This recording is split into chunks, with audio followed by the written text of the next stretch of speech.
Back now we're on the home stretch, and what kind of has been dying for me to say all morning. Our guest today is a he. He is a he. Yes. And guess what? His name is Moses Abuola, but you know him as Mo. Easy. Hello, Mo. Hello, ma'am. Easy. Yes, ma'am. Good to have you with us. Great to be here.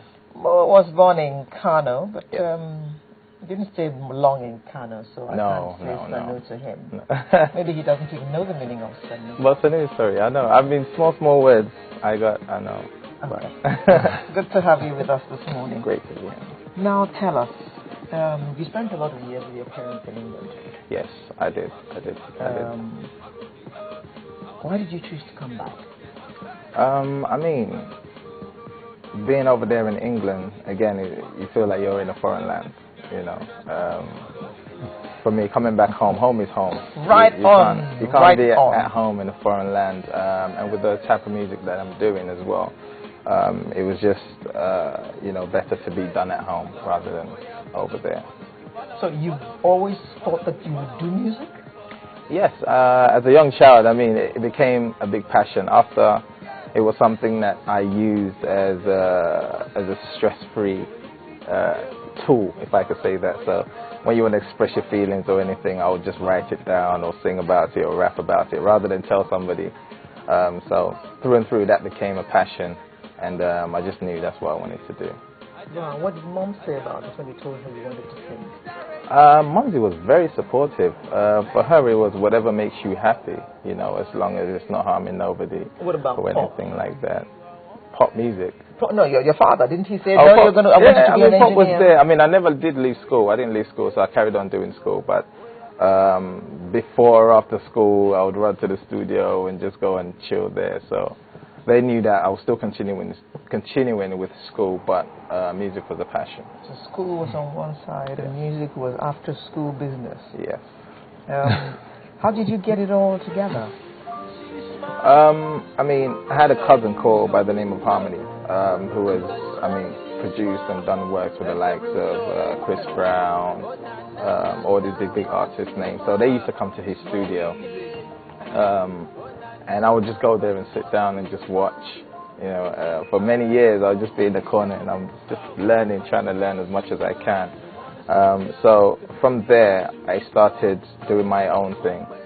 When everybody's out, I'll jump in the studio, try and record myself. And I think that's what even helps me now. When I'm in the studio, I could be in the studio alone and I'll record my own stuff, mix it, and things like that. So how do you describe your genre of music? I've been asked that so many times this week because the first thing what was the answer you give all of them? Is it the same answer? I always have to give an explanation because the first single, Kosoro, is very up-tempo, very Afro-pop. What? Yeah, up-tempo, Kosoro. End of discussion. Yeah. Okay.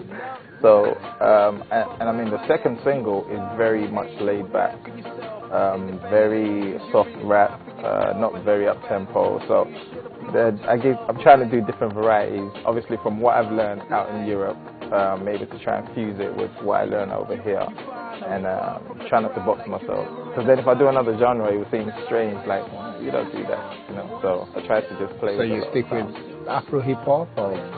What would you, Nigerian hip hop? In general, it would be called Afro pop. In general. Okay. Now, when you look at the music industry in Nigeria, you came in how long ago? 2 years ago. 2 years ago. In the last 2 years that you've been here, what's your thoughts about the industry? It's getting bigger. I feel like it's getting healthier. Reason I say that is because more and more artists are being looked at from outside of Africa, and you have the likes of Wizkid, you have the likes of Davido and these guys, and people in America, artists in America are looking over, like, okay, you know what, there's a huge talent in Nigeria, and I feel like that's bringing a lot of attention to Nigeria, and the more artists do that, and the more we can become number one globally. Okay, let's look at it from another perspective then. Is it the artists in Nigeria they're looking at, or they're looking at our market because we have 170 million people. Because that's where the money is. Yes, I mean, I believe it's both. You know, the market a bit of was both, there. or yeah, a lot more of the population. I feel it took the artists for them to look at the population. They know the population. They knew the population before, and obviously they didn't tap into the market. But they took advantage of our market in the 70s and 80s and possibly early part of the 90s when everything we listened to was completely American. But now everything we listen to, including Nigerians in diaspora and Africans as well, is more consumption of Nigerian music. Yeah, I mean, yes, rightfully said. But then I think a lot of them would not, at first glance, want to come over here to do a concert or want to take a Nigerian artist on board. You know, they would come and want to dominate, but now they want to associate with all these artists that we speak of. That's very apt. Not dominating, but associating. Now, when you look at the level of association that we have, how useful has it been, or how much result are we getting from collaborations with international artists? Does it position any of our artists now to become globally acceptable? I mean, yes, I believe so, because now you have, you know, I keep mentioning the likes of like Wizkid, who would go to States and do like a States tour, you know, and you know, have a full turnout, and not play to just Nigerians, you know. While I was even in UK, you know, I'll be on a train and you see a white girl singing P Square's music, or an Indian girl jump into Terry G, but they don't know what he's saying, you know, but they just enjoy the vibe. So I believe that's where it's going. You know, we're able to appeal to not just Nigerians, but appeal to, you know, the outside world as well. Now, that particular video that's running right now, what's the obsession with uniforms? That was from the director himself. I blame the director. He just wanted to go for something very different with the video, listening to the song and, you know, listening to the meaning of the lyrics, and the CEO, Mrs. Diola Atalade. So they came up with a concept of just going for something quite military, fun, and very different from what's out there at the moment. Oh, it wasn't, because I was wondering about that. That is end of discussion, isn't it? Yes. Kusoro. Okay. Any videos coming up before the end of the year? Yes, I mean, I have one out right now called Smile.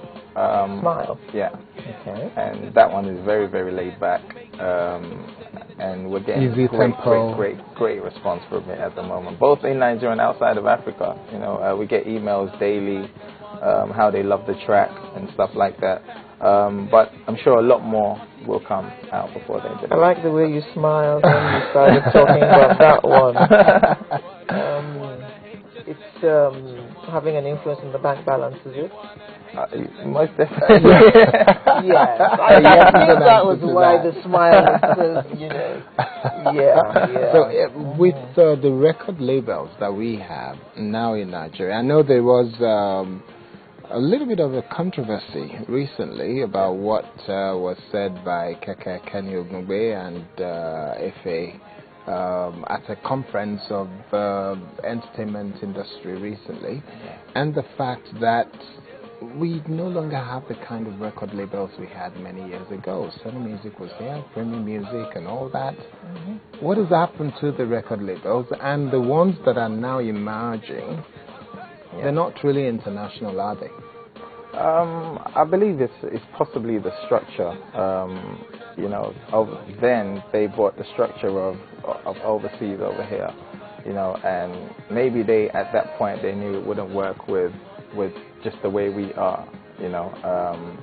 Labels, I mean, per se, you don't really have labels that have the same structure as you would get out in the UK or in the US. You know, the only label for me that does that, not just because I'm on it, is Soul Music.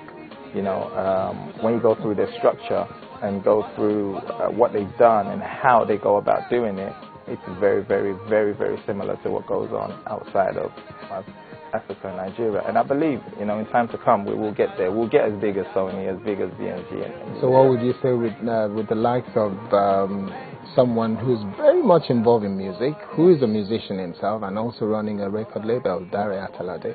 What would you say about that? I mean, Darry is a businessman. You know? that's point blank. He's a great businessman. You know, he does a lot of research, and before he makes a move, he knows exactly what he's doing. And I believe he has a lot more to offer, you know, and a lot more to show, even label-wise, within Nigeria. And, you know, with time to come, he'll definitely show. Does he know you're here today? Yes, he does. That's what he's watching.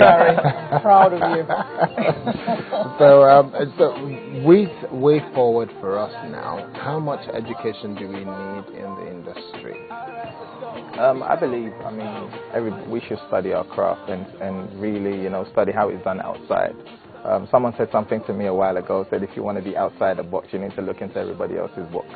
You know, and I took that personal, like, okay, if you want to beat the best, you need to know what the best is doing, you know. So we need to study what the labels outside of Africa, outside of, you know, of our territory are doing, you know, and, you know, aim to improve ourselves more than they are.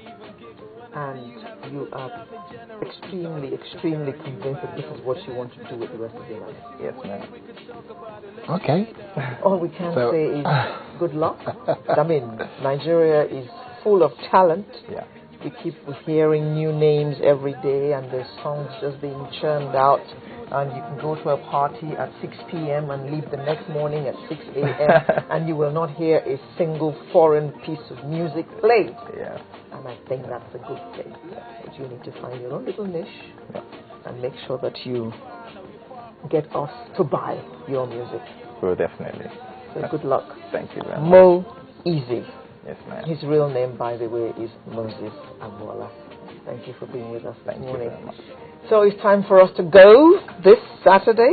And he's going to sing us a tune. Hopefully, maybe something to tell us to smile. It's Saturday again. So when we close, you'll sing us out. Okay, no problem. Yeah, we've heard end of discussion already, so you'll sing us something else. Yeah. Okay, smile. Okay, so we got to run now, but we'll be back next Saturday. So if you've enjoyed this Saturday morning, let's do it again next Saturday. I'm Alero Edu, wishing you all the best until then. I'm Kayode Akinfemi. I can't wait for Mo Eazy to take it on now. Over to you. I just want to see you smile. Don't want to see you down, cause baby, you a superstar. See, oh yeah, go my way if need be. And you need a shoulder, then I'll be the one. Cause baby, if I'm your man, I promise you wouldn't cry again. Thank you. Mo Eazy.